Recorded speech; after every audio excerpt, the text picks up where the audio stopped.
सोचो, अगर तुम्हारे सामने सोने से भरी एक थैली रख दी जाए और तुम्हारे घर में 3 दिन से चूल्हा ना जला हो, क्या तुम उसे उठा लोगे या अपने ईमान को बचाओगे?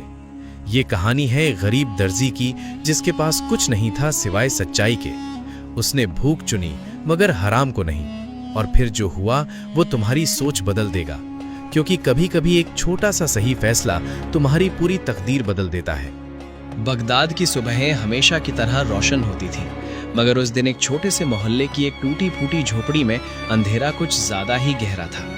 उस झोपड़ी में रहता था करीम, एक गरीब दर्जी जिसकी उंगलियां कपड़े सिलते सिलते खुरदरी हो चुकी थीं, मगर दिल अब भी मुलायम था, ईमान से भरा हुआ। उसकी आंखों में अक्सर एक खामोश उम्मीद झलकती थी, जैसे वो हर दिन अल्लाह से एक नई सुबह का वादा लेता हो।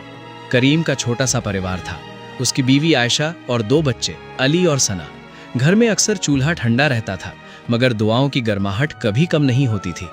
आयशा अक्सर कहती, करीम, हम गरीब जरूर हैं मगर अल्लाह की रहमत से खाली नहीं है। और करीम बस मुस्कुरा देता, क्योंकि उसे यकीन था कि उसका रब उसे देख रहा है।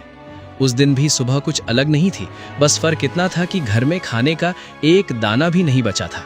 बच्चों की आंखों में भूख साफ दिखाई दे रही थी। अली ने धीमी आवाज में पूछा, अब्बू, आज खाना मिलेगा ना? और ये सवाल करीम के दिल पर तीर की तरह लगा। उसने अपने कांपते हाथों से अली के सिर पर हाथ फेरा और कहा, इंशाल्लाह बेटा, आज जरूर मिलेगा। वो घर से निकला तो जेब में सिर्फ उम्मीद थी, पैसे नहीं।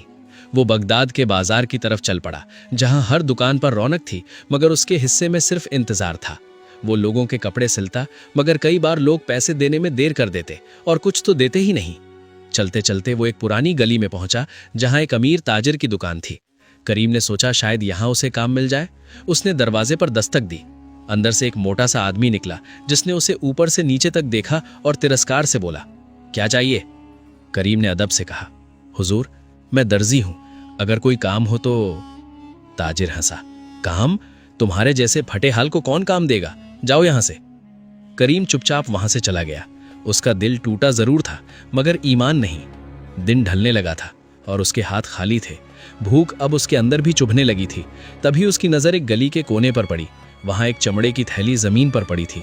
उसने इधर उधर देखा, कोई नजर नहीं आया। करीम धीरे धीरे उस थैली के पास गया। उसका दिल जोर जोर से धड़क रहा था। उसने थैली उठाई और हल्के से खोला। अंदर सोने के सिक्के थे, बहुत सारे सिक्के। उसकी सांसें रुक गईं। उसके सामने उसके बच्चों के भूखे चेहरे घूम गए। आयशा की उम्मीद भरी आंखें याद आ गईं। एक पल के लिए उसके दिल में ख्याल आया, अगर मैं ये रख लूं तो मेरी सारी परेशानियां खत्म हो जाएंगी। मगर तभी उसके अंदर से एक आवाज आई, ये तुम्हारा नहीं है, ये अमानत है। उसने थैली को कसकर पकड़ लिया। उसके हाथ कांप रहे थे। शैतान उसे उकसा रहा था, कोई नहीं देख रहा, ये मौका दोबारा नहीं मिलेगा। मगर उसका ईमान जवाब दे रहा था, अल्लाह देख रहा है। करीम ने आंखें बंद की, एक गहरी सांस ली और थैली को वापस बांध दिया। उसने तय कर लिया, मैं इसके मालिक को ढूंढूंगा। वो वहीं बैठ गया और इंतजार करने लगा। वक्त गुजरता गया, सूरज ढल गया, मगर करीम वहीं बैठा रहा। भूख, थकान, सब कुछ उसने सह लिया, मगर अपने ईमान को नहीं छोड़ा। कुछ देर बाद दूर से एक आदमी भागता हुआ आया। उसके चेहरे पर घबराहट साफ झलक रही थी। उसने आते ही इधर उधर देखा और फिर करीम के हाथ में थैली देखी। ये मेरी थैली है, वो चिल्लाया। करीम ने खड़े होकर कहा, क्या इसमें सोने के सिक्के हैं? आदमी ने हाँ में सिर हिलाया। करीम ने थैली उसकी तरफ बढ़ा दी, ये आपकी अमानत है। वो आदमी कुछ पल के लिए सन्न रह गया। उसकी आंखों में हैरानी थी। तुमने इसमें से कुछ नहीं लिया? करीम ने मुस्कुराकर कहा, जरूरत थी, बहुत थी, मगर ये मेरा नहीं था। वो आदमी एक अमीर सौदागर था। उसने तुरंत अपनी जेब से कुछ सिक्के निकाले और करीम की तरफ बढ़ाए। ये लो, तुम्हारी ईमानदारी का इनाम। करीम ने सिर हिला दिया, मैंने ये अल्लाह के लिए किया है, इनाम के लिए नहीं। वो आदमी और भी हैरान हो गया। उसने कहा, तुम्हारा नाम क्या है? करीम। उस आदमी ने गहरी नजर से उसे देखा और बोला, करीम, आज तुमने मुझे इंसानियत का असली मतलब सिखाया है। मगर करीम नहीं जानता था कि यह छोटा सा फैसला उसकी जिंदगी का सबसे बड़ा मोड़ बनने वाला है और उसकी किस्मत अब बदलने वाली है। करीम उस अमीर सौदागर को थैली देकर वापस मुड़ गया, मगर उसके कदम भारी थे। दिल में सुकून था कि उसने ईमान नहीं बेचा, लेकिन पेट की आग अब भी भड़क रही थी। आसमान पर रात का अंधेरा छाने लगा था और बगदाद की गलियों में दियों की रोशनी जगमगाने लगी थी। मगर करीम की आंखों में बस अपने घर का ख्याल था, आयशा और बच्चों का ख्याल। वो धीमे धीमे कदमों से अपने घर की तरफ चल रहा था, हर कदम पर यही सोचता हुआ कि आज भी खाली हाथ लौट रहा हूं। क्या कहूंगा बच्चों से? ये सवाल उसके सीने में पत्थर की तरह रखा हुआ था। जब वो अपने मोहल्ले के करीब पहुंचा तो उसे कुछ अजीब सा महसूस हुआ। उसकी झोपड़ी के पास लोगों की हल्की हल्की आवाजें आ रही थी। उसका दिल घबराने लगा। वो तेजी से आगे बढ़ा और जैसे ही उसने दरवाजा खोला वो ठिठक गया। अंदर का मंजर देखकर उसकी आंखें फैल गईं। वही झोपड़ी, मगर आज वहां उजाला था। मिट्टी के चूल्हे पर खाना पक रहा था। बच्चे साफ कपड़ों में बैठे मुस्कुरा रहे थे और आयशा की आंखों में आंसू थे, मगर ये आंसू खुशी के थे। करीम हक्का बक्का रह गया। ये सब क्या है? आयशा उसकी तरफ दौड़ी और बोली, करीम तुम आ गए। तुम्हें पता है अभी कुछ देर पहले क्या हुआ? करीम ने हैरानी से पूछा, क्या हुआ? आयशा ने कहा, एक अमीर आदमी आया था, उसके साथ 2 नौकर थे। वो बहुत अदब से बोले कि ये सामान तुम्हारे लिए है। करीम की धड़कन तेज हो गई। सामान? कौन था वो? आयशा बोली, मुझे नहीं पता, मगर उसने कहा कि ये एक ईमानदार इंसान के लिए तोहफा है। करीम के दिमाग में तुरंत वही सौदागर आया जिसे उसने थैली लौटाई थी। आयशा ने आगे कहा, उसने आटा, चावल, दाल, कपड़े और यहां तक कि कुछ सोने के सिक्के भी दिए और जाते जाते बस इतना कहा कि जिसने अमानत में खयानत नहीं की, अल्लाह उसे कभी खाली नहीं रखता। यह सुनकर करीम की आंखें नम हो गईं। उसने आसमान की तरफ देखा और उसके होंठों पर बस एक ही बात थी, या अल्लाह तू कितना करीम है। उस रात बहुत दिनों बाद उनके घर में खाना पका। बच्चों ने पेट भर खाया और करीम ने पहली बार सुकून की नींद ली। मगर उसे नहीं पता था कि यह तो सिर्फ शुरुआत थी।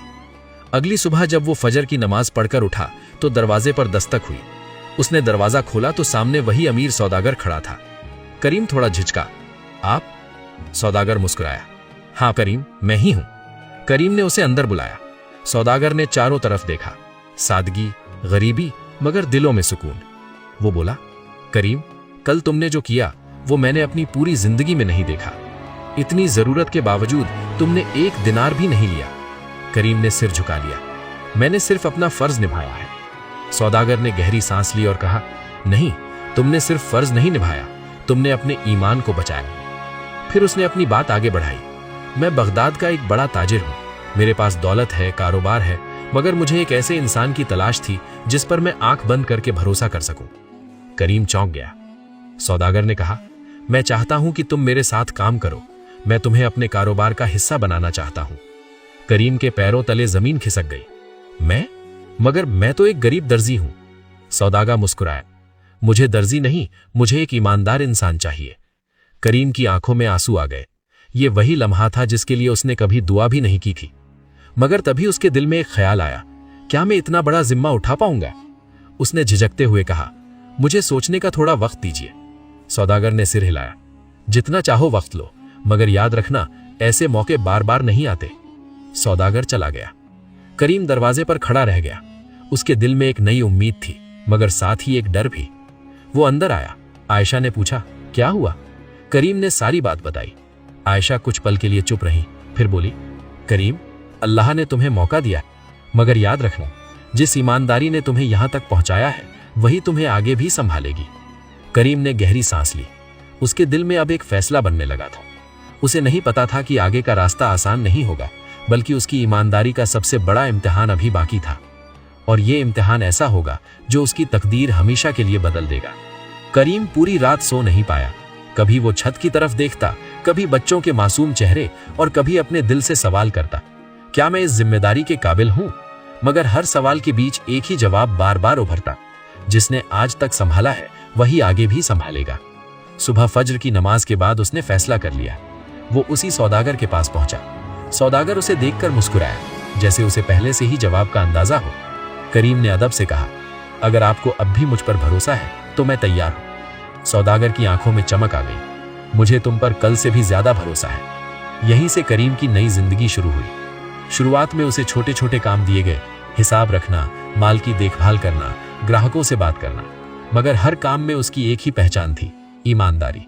वो एक एक दिनार का हिसाब ऐसे रखता जैसे अल्लाह खुद देख रहा हो। धीरे धीरे सौदागर ने उसे और बड़ी जिम्मेदारियां देनी शुरू कर दी।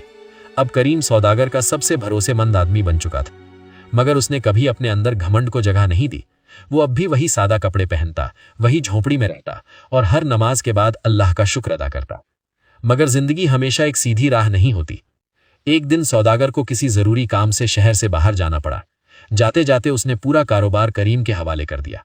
मैं कुछ दिनों के लिए जा रहा हूं, अब सब कुछ तुम्हारे जिम्मे है, उसने कहा। करीम ने सिर झुकाकर जवाब दिया, आप बेफिक्र रहिए। मगर जैसे ही सौदागर गया, कुछ पुराने कर्मचारी जिनके दिलों में पहले से ही जलन थी, उन्होंने साजिश रचनी शुरू कर दी। उनमें से एक बोला, ये गरीब दर्जी अब हमारा मालिक बन गया है, इसे नीचे गिराना होगा। उन्होंने एक चाल चली। एक दिन उन्होंने दुकान के खजाने से कुछ सोने के सिक्के चुपके से निकाल लिए और इल्जाम करीम पर लगा दिया। शाम को जब हिसाब हुआ तो कमी सामने आई। सबकी निगाहें करीम पर टिक गईं।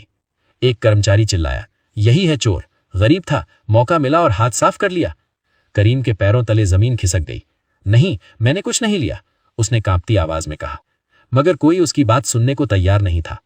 बात फैलते फैलते सौदागर तक पहुंची, जो तुरंत वापस लौट आया। उसने आते ही करीम को बुलाया। करीम की आंखों में आंसू थे, मगर आवाज में सच्चाई थी। मैं कसम खाकर कहता हूं, मैंने कुछ नहीं लिया। सौदागर चुपचाप उसे देखता रहा। पूरा माहौल भारी हो गया था। कुछ पल बाद सौदागर ने कहा, मुझे तुम पर भरोसा है, मगर सच सामने आना चाहिए। फिर उसने सब कर्मचारियों को इकट्ठा किया और एक अजीब सा हुक्म दिया, कल सुबह हर एक आदमी अपने घर से वो चीज लेकर आएगा जिसे वो सबसे ज्यादा छुपाता है। सब हैरान रह गए।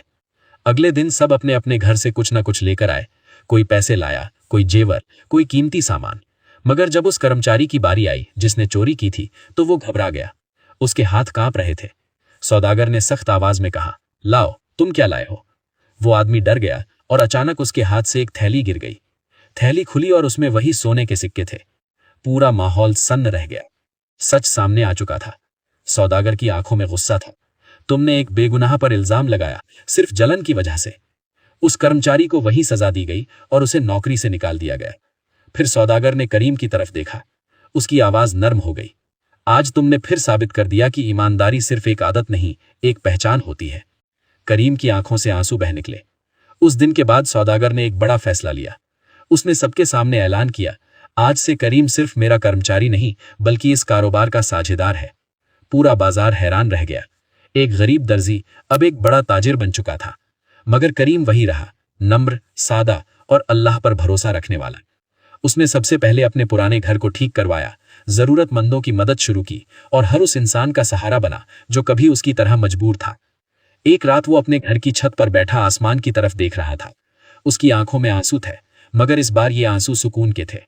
उसने धीरे से कहा, या अल्लाह, मैंने सिर्फ तेरी खातिर ईमानदारी को नहीं छोड़ा और तूने मेरी तकदीर ही बदल दी। हवा हल्के से चली, जैसे दुआ कबूल हो गई हो।